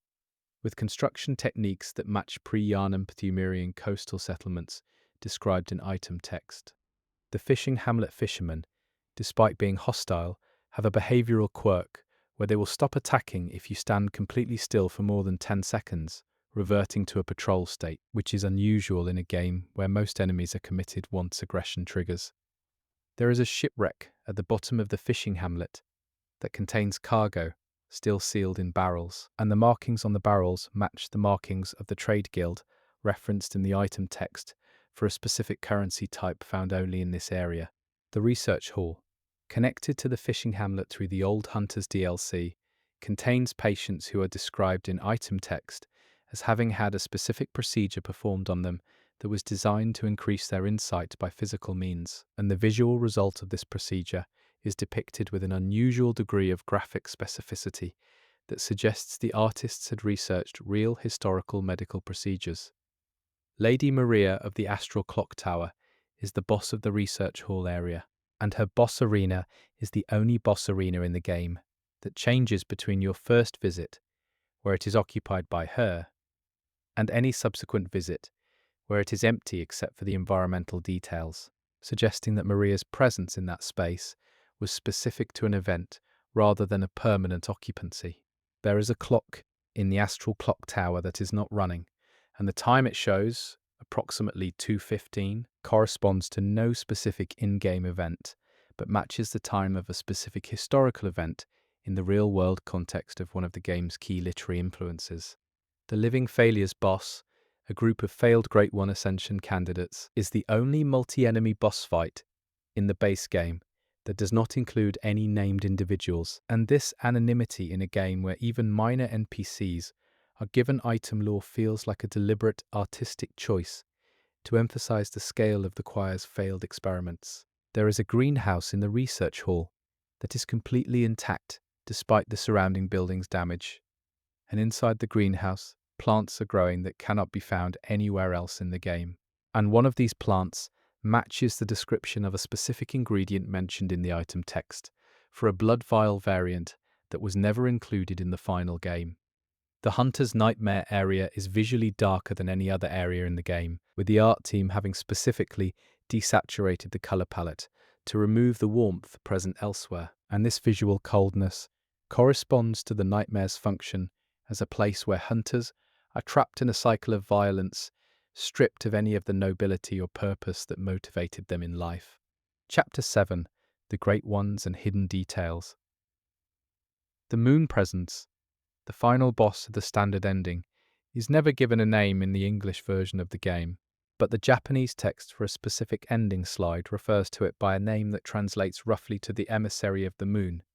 which distinguishes it from the generic Great Ones and gives it a specific identity within the game's cosmic hierarchy. The design of the Moon Presence was inspired by, according to From Software artist interviews, a specific type of deep-sea bioluminescent organism, and the pulsing light pattern visible on its body during the boss fight corresponds to the communication pattern of that real organism, which uses light to signal other members of its species. Ebrietas, the Great One found in the Healing Church's upper area, is described in item text as one who was left behind, and her placement in the game, accessible only after clearing several other bosses, suggests that the choir specifically worked to ensure she could not be reached by anyone outside their organization. There is a body near Ebrietas in her arena that is wearing the choir set, and the position of the body, arms outstretched toward Ebrietas, suggests that the person died in an act of approach rather than an act of attack, making their final movement an embrace rather than a confrontation. The Great Ones are consistently associated with the sky in Bloodborne's item text, but several of the most powerful ones are found underground, in dungeons or sub-basements, and this inversion of the cosmic and the subterranean is one of the game's most consistent thematic contradictions, suggesting that whatever the Great Ones are seeking, it is not literally in the sky. The celestial emissary enemies that appear in smaller groups before their boss version are arranged in positions that mirror astronomical diagrams, specifically the positions of planets in historical geocentric models of the solar system, and the boss version of the celestial emissary is positioned at the center of these arrangements. There is a specific audio event in the Hunter's Dream that occurs when you return after defeating a Great One boss, a single bell tone that is lower than the bells used elsewhere in the game, and the frequency of this tone exactly matches the frequency of the dripping water sound heard beneath Old Yharnam, connecting the cosmic victories to the underground labyrinth in a way the game never makes explicit. The item description for the Eye Rune, associated with the Great Ones and the pursuit of cosmic knowledge, contains a specific phrase about the cost of seeing that parallels a phrase in the item description for the 3/3 umbilical cords, and both phrases use the same unusual compound word that does not appear elsewhere in the game's text. The amygdalae, that are invisible in Yharnam until your insight reaches 15, are always present in their locations, with the game tracking their behavior and presence even when the player cannot perceive them, meaning that every player who has been in Yharnam below Insight 15 has walked past an amygdala without knowing it. The moon's visual appearance in Bloodborne changes through 5 distinct phases across the course of the game's progression, with each phase corresponding to a specific story threshold, and the transition between each phase happens not during a cutscene or loading screen, but during the real-time traversal of the game world, meaning most players experience the sky changes without noticing them. The Orphan of Kos, the final boss of the Old Hunters DLC, is the only boss in the game who is not already fighting or positioned aggressively when you encounter them, instead sitting with their parent's body in a posture that reads as grief, and the shift to aggression when you approach is framed visually as the orphan perceiving you as a threat rather than as an attacker encountering prey. There is a ghost that appears in the fishing hamlet after the Orphan of Kos is defeated, speaking a line in a language that is unique to that specific NPC, and the language was specifically constructed for the game and includes phonetic elements from multiple historical languages rather than being an invented language from scratch. The Kos parasite weapon, dropped by the orphan, is the only weapon in the game whose description explicitly addresses the player rather than describing the weapon's properties, suggesting that the item itself is aware in some way, which is consistent with the lore about the Kos being a Great One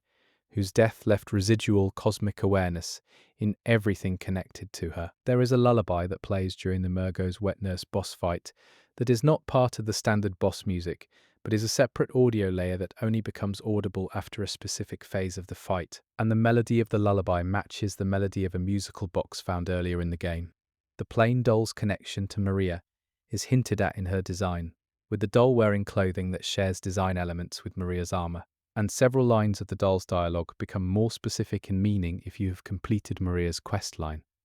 suggesting that the doll was modelled on Maria in a way that the game deliberately leaves as subtext rather than stated fact. There is a detail in the Hunter's Dream that changes after every Great One boss defeat, a small additional element added to the dream environment that most players never notice, and the cumulative effect of all these additions is visible only when you have reached the end game, at which point the Hunter's Dream has been visually transformed from its starting state in a way that parallels the transformation of the player character's understanding. The Gehrman fight takes place in a specific section of the Hunter's Dream that is not normally accessible, and the flowers in this area are the same species as the flowers on a grave that is visible from the main hub area throughout the game, connecting the final boss arena to a burial and to a loss that Gehrman has been tending for the entire time the player has been in the dream. The Moon Presence's attack, where it grabs the player and drains their experience points, is a mechanic that is uniquely framed by the context of what the Moon Presence is, a being that feeds on accumulated insight, and the mechanic translation of that, feeding as an experience drain, is one of the more elegant pieces of ludonarrative design in the game. There is a hidden chamber beneath the Hunter's Dream that can be entered only by specific means in the late game, and this chamber contains a model of Yharnam at a scale that suggests it was built as a study aid rather than a display, implying that someone in the dream was using it to plan or understand the hunt from above. The Great One beasts in the Chalice dungeons are older forms of the transformations visible in the main game, and their design incorporates anatomical features that appear in historical illustrations of monsters from early modern European natural philosophy texts,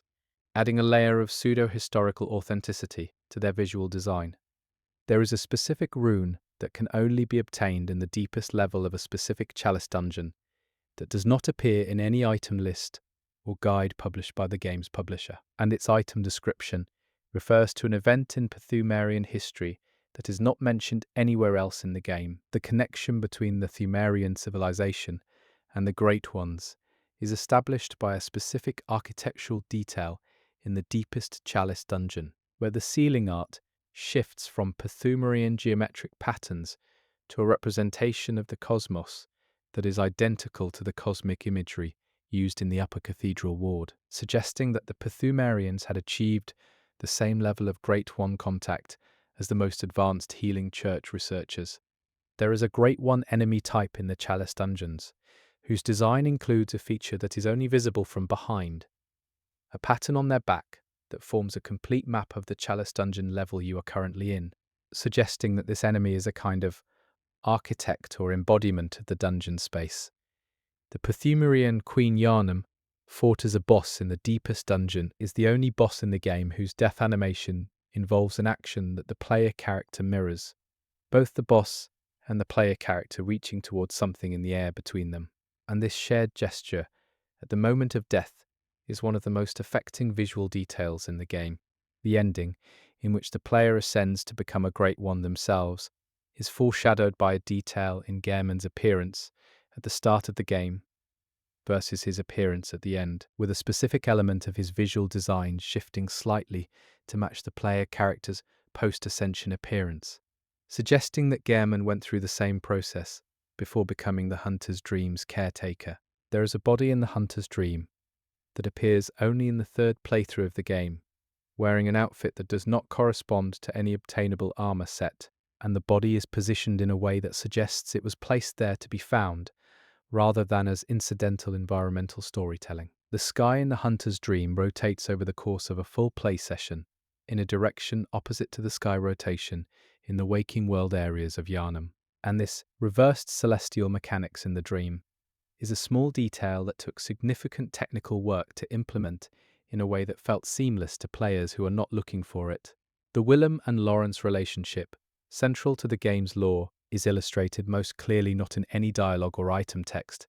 but in the architectural relationship between Byrgenwerth and the Healing Church's founding structures, which are built in response to each other in ways that suggest they were designed by people who each knew what the other was building and was making specific choices based on that knowledge. Chapter 8: Small Details, Developer Secrets, and Final Secrets. The bloodstains left by other players in online play are positioned slightly higher off the ground than the actual floor surface, and this technical artifact of the system is actually used by the development team to plant false bloodstains in specific locations, drawing players toward areas of interest without explicitly marking them, a technique that blurs the line between organic multiplayer data and designed guidance.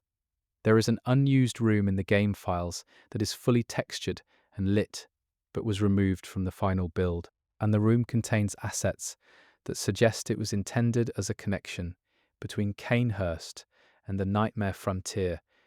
which would have provided a lore bridge that is now only implied in the final game's item texts. The loading screen tips in Bloodborne are written in a different voice from the item descriptions,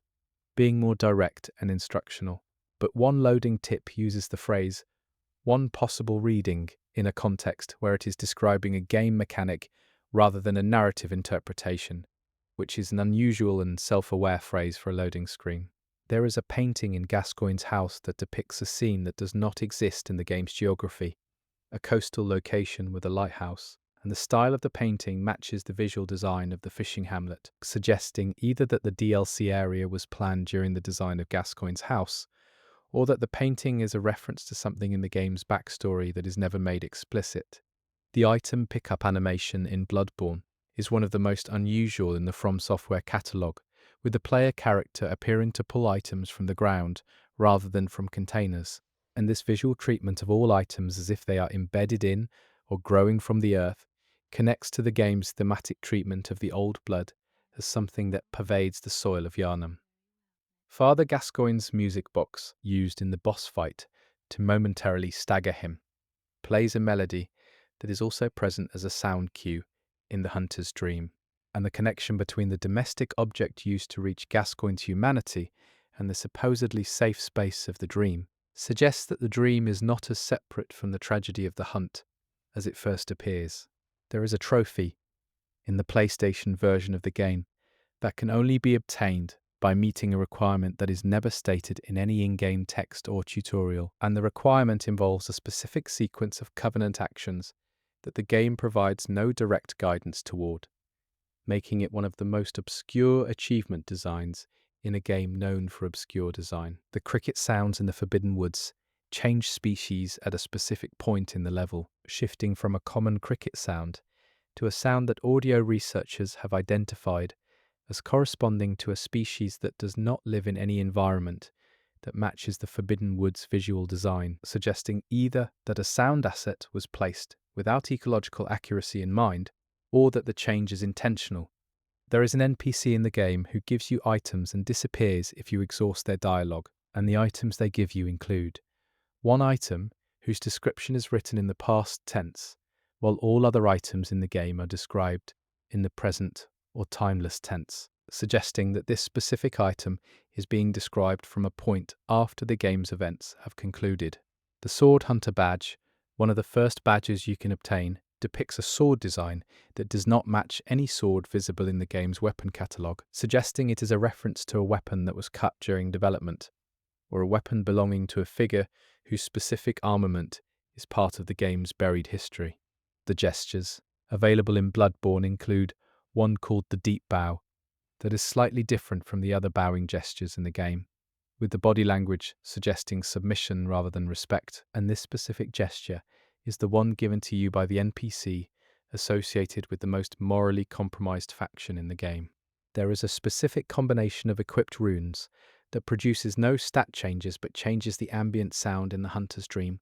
from its normal state to a version that includes a sound not present in the standard audio. A very faint human voice repeating a single word that audio researchers have been unable to agree on. The blood in the character creation screen behaves differently from the blood in the game world, pooling in a pattern that, when viewed with the camera at its lowest angle, forms a shape that matches the symbol of the Edon rune. And this is either a happy accident of fluid simulation or a planted detail in the game's most frequently seen screen. Father Gascoigne's daughter,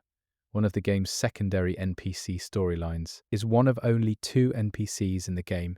who can die in a way that is entirely the player's fault through inaction rather than action, and the item she gives you connects her story to a location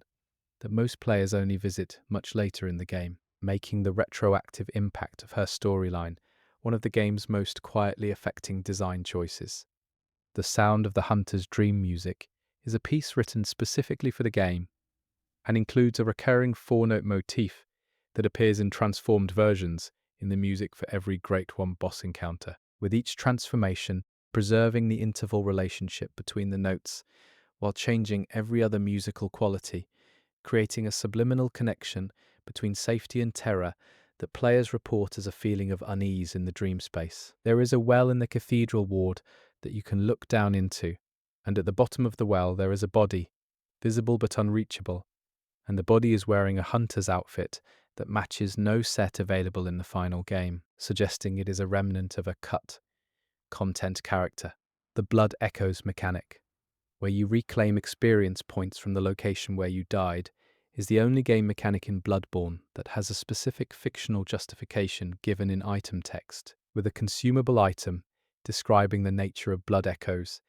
in a way that suggests the mechanic is not just a game system, but a documented property of the old blood. The Nightmare Fog gates are the only gates in the game that you can walk through and then walk back through,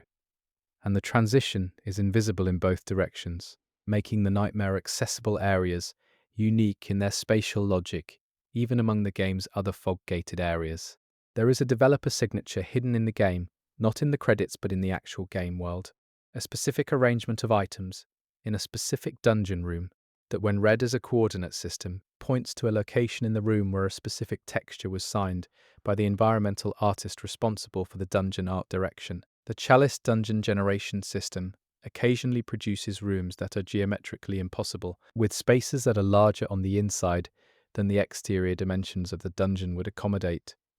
And the item placement in these impossible rooms is always consistent with the standard room type, suggesting that the generation system was not designed to accommodate the physical impossibility, but simply doesn't prevent it. There is an audio file in the game's data that is never played during normal gameplay,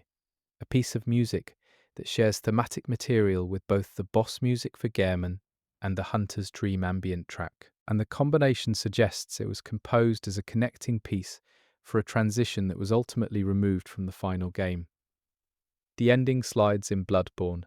one for each of the three endings, all share a specific visual element in the background of the final frame, an element so small that it is only visible when the slide is paused and the image is examined closely, and the element is the same in all three endings, suggesting that whatever it represents is constant regardless of the player's choices. The item description. For the Clawmark rune, references a being that does not appear in the main game, a figure described as the clawed one who waits in the old bloodied lake, and the lake in question does not correspond to any water body in the game's geography, suggesting either a cut location or a piece of world building that was developed and then abandoned. Every piece of hunter clothing in the game has a specific wear pattern that indicates which hand the hunter who originally wore it was dominant in, and the dominance implied by the wear pattern is always the opposite of the hand the player character uses to wield the weapon in that outfit set, suggesting that the player character is always fighting in a style slightly foreign to them. There is a hidden NPC in the game, accessible only in a specific playthrough order during a specific moon phase state, who will give you an item if you have a specific rune equipped, and the item they give you is the only item in the game whose description contains a direct address to the player character, by name, not by hunter or wanderer or traveller, but by the name you entered in character creation. The bloodstain that appears when you die for the first time in the game is a different shape from every subsequent bloodstain, being more symmetrical and more detailed, and this first bloodstain is the one that contains the memory of your first death animation, which is always the same regardless of how you die on your first run, a specific falling animation that does not correspond to any damage type and suggests the character's first death is narratively distinct from every death that follows. The final secret of Bloodborne, the one that the community spent years on, and which has never been fully resolved, is a door in the cathedral ward that has resisted every attempt to open it, not with keys, or weapons, or items, but simply through the logic of the game world, and whether this door leads to something, or is simply a piece of environmental storytelling about a place you cannot go. From Software has never confirmed. And that ambiguity, a door that might be a secret, or might just be a door, is the most Bloodborne thing in the entire game. You said, continue for an additional 8 hours. Continue for an additional 8 hours. 095. 7 Claude responded, 901 crazy Bloodborne Easter eggs to fall asleep to. Continued, Chapter 9, The Hunter's Tools and Weapons. The saw cleaver, the first weapon most players choose in Bloodborne, has a serration pattern on its blade that does not match any real historical saw design, but instead corresponds precisely to the tooth pattern of a specific beast enemy found in the late game, suggesting that the weapon was designed with knowledge of what it would eventually be used against, rather than as a general-purpose tool. The trick weapon mechanic, where weapons transform between two distinct forms, is unique to Bloodborne among From Software games, and the transformation animations were motion captured using real mechanical folding devices rather than being keyframed by animators, which gives each transformation a weight and logic that most players perceive as satisfying without knowing why. There is a trick weapon in the game called the Whirligig Saw that was added in the Old Hunters DLC, and its design is based on a real historical execution device used in early modern Europe, which is a reference the game never draws attention to, but which adds a layer of disturbing historical specificity to what is otherwise presented as a straightforward beast hunting tool. The burial blade, Gehrman's weapon, is described in item text as the first trick weapon ever made, and the geometry of its blade transformation, from curved sickle to elongated scythe, mirrors the symbolic transformation of the hunt from a surgical practice to an agricultural one, from removing something specific to clearing a field. The item description for the threaded cane specifically mentions that it was designed to be inconspicuous in social situations, suggesting that there was a time when hunters needed to carry weapons in contexts where being identified as a hunter would be problematic, and this implies a period of Yharnam's history when the hunt was not publicly sanctioned. There is a specific blood gem combination for the hunter's axe that, according to community testing, produces the highest single strike damage possible in the game, and the specific gems required are all found within a 30-second walk of each other in a single chalice dungeon room, suggesting either that this combination was discovered accidentally during testing and left in as a hidden reward, or that it was placed deliberately as a secret for min-maxers. The flame sprayer weapon's nozzle design is based on a real historical device used to apply hot tar in shipbuilding, which is a highly specific industrial reference that connects the weapon's visual design to the maritime imagery that becomes significant in the late game's fishing hamlet area. The Simon's Bowblade,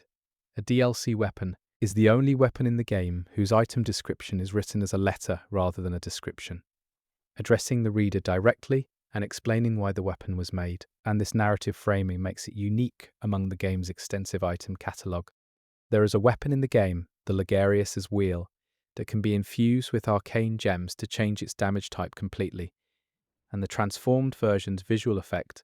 a pale blue glow, corresponds to the exact colour of the moonlight visible in the Cainhurst Castle sky, connecting the weapon's transformed state to its origin location. The threaded cane's whip form has a reach that is slightly longer than the game's hit detection suggests,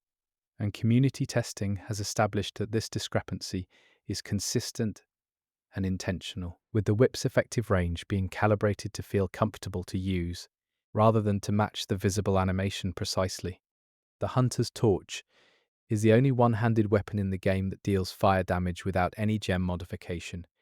and its item description says the fire was lit from the flame in the Healing Church workshop, connecting this basic tool to the same institution that is responsible for most of the game's central horrors.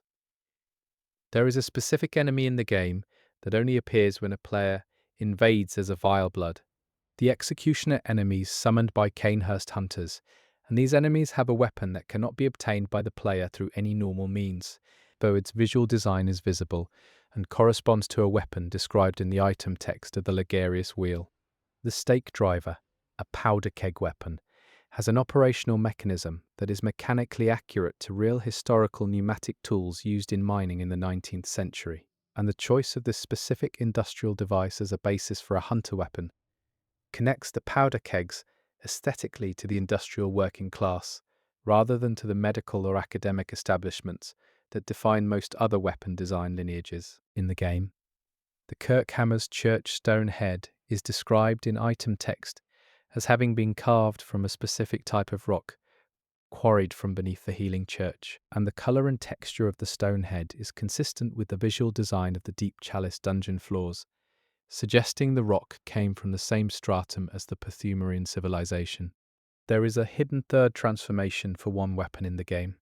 accessible only through a specific sequence of transformation inputs in a specific order, and the third form, a half-extended position that is not normally reachable, has a unique attack animation that deals damage in a different hit detection area than either normal form.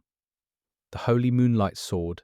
one of the most celebrated weapons in the game, has an item description that suggests it is a weapon that does not fully exist in the physical world, and the mechanism of its arcane damage, in transformed mode, is described as the sword resonating with light that originates somewhere other than the physical moon. The rifle spear is the only weapon in the game designed for fighting in a specific environmental context. Narrow corridors and the weapon's reach and the shape of its transformed mode are specifically optimized for a situation the main game provides very few of, suggesting it was developed for a context that was either cut or that exists in the Chalice dungeons, where players are less likely to notice the design intent. There is a workshop in the Hunter's Dream, where weapons are upgraded and the tools on the workshop bench includes several that correspond to real historical instrument-making tools rather than weapon-making tools, suggesting that whoever designed the workshop, the plain doll or Gehrman, thought of the weapons as instruments rather than armaments. The Chikaj, the vile blood weapon, is the only weapon in the game that damages the player while in its transformed state, consuming health to deal more damage. And this mechanic is described in item text as the weapon drinking its user's blood, which is a poetic description that also accurately describes the game mechanic. There is a blood gem type that can only be obtained from a specific enemy in the Chalice dungeons that provides a bonus to visceral attacks, and the gem's item description attributes the power not to the gem itself, but to the memory of precision that the gem retains from the entity it was formed from, which is the most philosophically unusual gem description in the game. The weapon called Bloodletter, a vile blood weapon added in the DLC, has a transformation that involves the hunter stabbing themselves with the weapon, and the specific location of the self-inflicted wound changes depending on the build stats of the character performing the transformation, with different stats resulting in slightly different impact positions. The Burial Blade is described as being crafted from siderite, a mineral that falls from space, and the use of a meteoritic material for the first hunter weapon ever made connects the hunt's origin to the same cosmic forces that define the game's late-game revelations. There is an infusion mechanic where weapons can be given elemental properties, and the specific gems required for the strongest arcane infusions are all found exclusively in the deepest Chalice dungeon levels, creating a design relationship between the desire for maximum power and the willingness to descend into the most dangerous and lore-significant areas of the game. The Simon's Bowblade's transformation from bow to blade references a real historical weapon type called the gumsword that appeared briefly in European warfare in the 16th century, making it one of several Bloodborne weapons that are trick weapons in a literal historical sense, rather than just in the game's fictional context. The Hunter's Pistol, the starting firearm, has a loading mechanism that would require the player character to reload it after every shot, based on the historical design it draws from, and the game's abstracted ammo system eliminates this reloading step, which is a practical design compromise that the weapon's visual design acknowledges by leaving the reload animation unusually brief. There is a specific combination of left-hand and right-hand weapons that, when both are in their transformed states simultaneously, produces a visual interaction where the glow effects of the two weapons create a combined light pattern on the ground that matches the pattern of the clawmark rune. The Blade of Mercy, a Cainhurst weapon, has a second blade that emerges from the handle in its transformed state, and the second blade's length is exactly half that of the primary blade, creating a specific harmonic proportion that appears in the item art of several Cainhurst-associated runes. There is a weapon in the game called the Amygdalan Arm that is literally made from a severed limb of an amygdala, and the item text says, "This is not a crafted weapon, but a found one," suggesting that someone discovered this limb in a location where an amygdala had shed or lost it, and the specific dungeon location where the weapon is found corresponds to an area described in item text as a site of Great One contact. The cannon, the heaviest firearm in the game, has a reload time that was specifically calibrated by the development team based on the actual reload time of a period-appropriate small cannon, and the resulting game mechanic is both historically grounded and mechanically interesting, making the cannon feel genuinely consequential to fire. There is a fire gem in the game whose item description says it was formed in Old Yharnam during the fire, making it a direct artifact of Dura's story, and the gem is found in a location that corresponds to the geographic centre of Old Yharnam, as the fire would have burned, suggesting that someone mapped the fire's origin to plant this gem in the most symbolically appropriate location. The Tonitrus weapon, which generates electricity, has an item description that references a specific theory of electricity from the history of natural philosophy,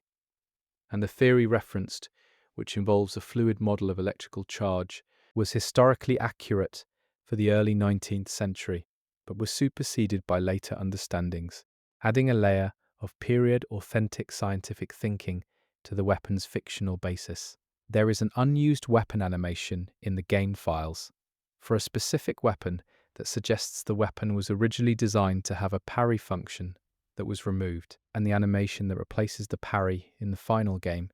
uses the same motion capture base but redirects the energy of the movement into an attack rather than a defensive gesture. The Hunter's Bone consumable, which triggers a burst of speed, has an item description that says the bone belongs to a hunter who achieved a terrible understanding of the hunt, and the speed burst effect visually matches the movement speed of the cleric beast, the game's first boss, suggesting that the bone's power comes from proximity to beast transformation. The pulsing blood gem type, which regenerates health over time, is the only gem type whose description mentions the hunter by implication, noting that the gem responds to the presence of a living consciousness, which is a way of acknowledging the player character that is characteristic of the game's most layered item writing. Chapter 10. The Chalice Dungeons, Hidden World. The Chalice Dungeons are procedurally generated in layers, but the fixed Chalice Dungeons, the ones with specific codes that remain the same for every player, were handcrafted by a specific team within From Software, whose work on these areas was largely uncredited at the time of the game's release, which is part of why the fixed dungeons are significantly more narratively dense than the randomized versions. The deepest fixed Chalice Dungeon contains a room whose wall inscription, when fully translated by the community, describes the last thoughts of the final Pthumerian queen before her transformation, and the inscription is written in a grammatical structure that suggests it was composed by someone experiencing the transformation as they wrote, rather than by someone recording it afterward. There is a specific Chalice dungeon room that always generates with a specific item in a specific position,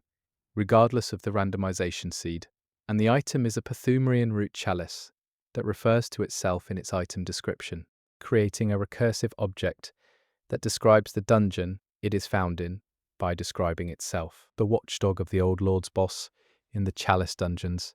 is the only boss in the game whose fire attack produces embers that persist in the environment after the attack ends, and these embers have collision detection that allows them to land on specific surfaces and remain as persistent environmental hazards, a technical implementation that was apparently built specifically for this boss.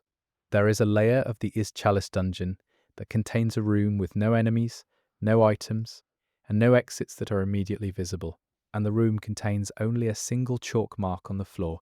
that corresponds to a navigation arrow pointing at the wall, and the wall can be struck to reveal a passage behind it, making this the game's most obscure hidden passage. The blood echoes value of the enemies in the deepest Chalice dungeons scales in a way that is not consistent with any of the scaling formulas used elsewhere in the game, producing values that are higher by a specific margin that corresponds to the blood echo value described in the item text of the Bastard of Lauren Chalice as a tithe, suggesting the scaling difference is a design acknowledgement of that item's narrative description.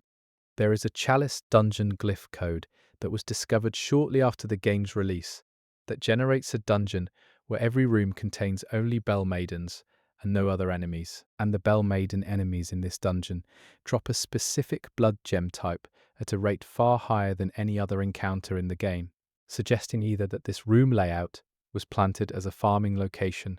or that it emerged from the generation system in a way the developers chose to preserve rather than fix. The Pthumerian descendant boss,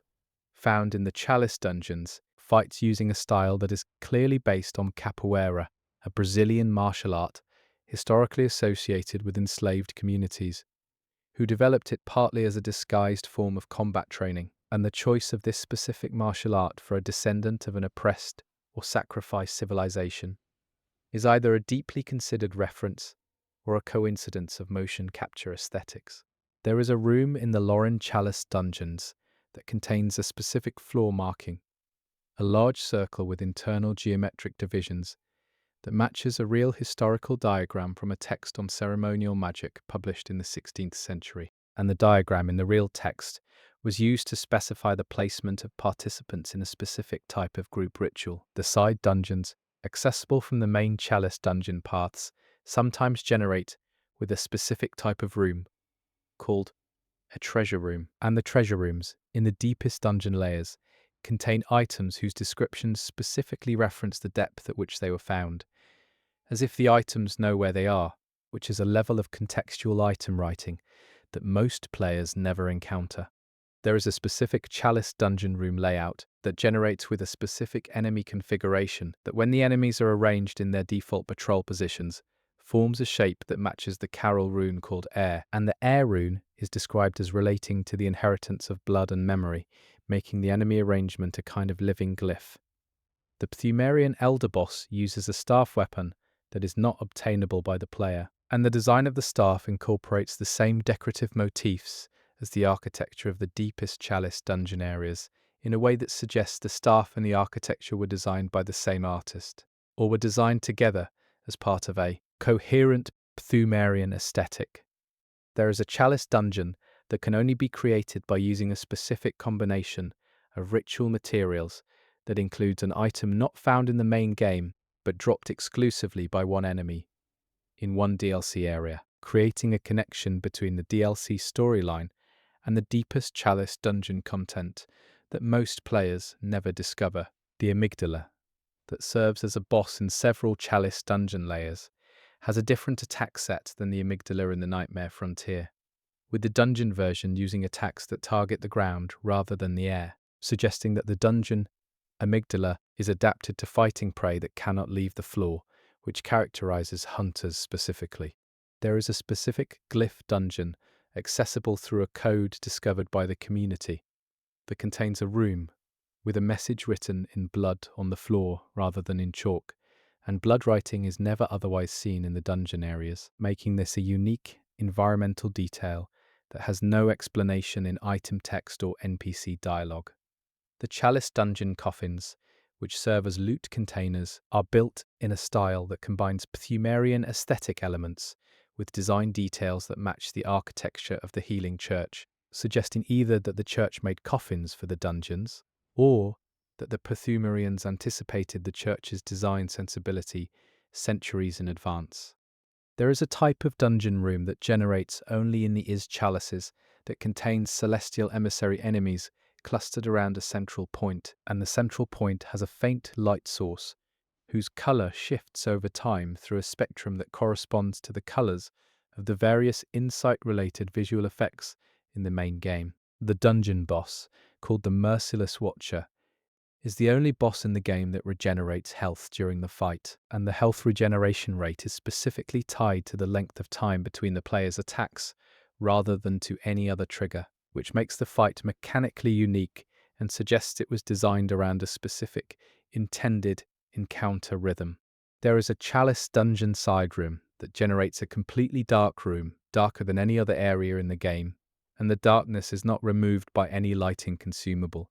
but a specific insight level allows the player to see faintly in this room, revealing an enemy type that is not found anywhere else in the game, and it drops an item with a description suggesting it was placed there to be found only by someone who had already learned to see in the dark. The Pthumerian civilization's relationship to the Great Ones is explored in the deepest chalice dungeon's environmental storytelling more thoroughly than in any item text, with a specific sequence of rooms that tells a visual narrative about the progression of Pthumerian contact with the cosmic layer, and the narrative is legible in the room layouts without any text, if you read the environments as a sequence. There is a chalice dungeon room that contains exactly 1,000 blood pebbles arranged on the floor in a grid pattern, a detail that serves no mechanical purpose and is clearly a manual placement, suggesting that an environmental artist spent a significant amount of time arranging these items in a room that most players will run through in seconds. The Cainhurst fight in the deepest chalice dungeon uses music that is a slowed-down version of the track played in The Hunter's Dream, and the slowing is exactly a factor of 2, creating a relationship between the tempo of the safe space and the tempo of the final dungeon confrontation that is perceptible as a feeling rather than a recognized musical reference for most players. There is a door in the Loran Chalice dungeon that has handprints on both sides of it, the prints facing outward on both faces, suggesting that the door was pushed open from both sides simultaneously by 2 different sets of hands, which is mechanically impossible for a door and implies that what the handprints record was not a conventional door opening event. The blood gem transmutation in the chalice dungeons, the mechanic by which certain gem types can be combined at a workshop to produce new variants, uses a formula that, when mapped as a relationship graph by community researchers, produces a diagram that matches the geometric pattern engraved on the floor of the deepest chalice dungeon boss room. There is a specific chalice dungeon generation that was documented by the community, where the normal gate structure of the dungeon is replaced by a sequence of open archways, and the resulting dungeon can be traversed without activating any lever mechanisms, which is the only documented instance of a major structural element of the dungeon generation system being completely absent in a specific seed.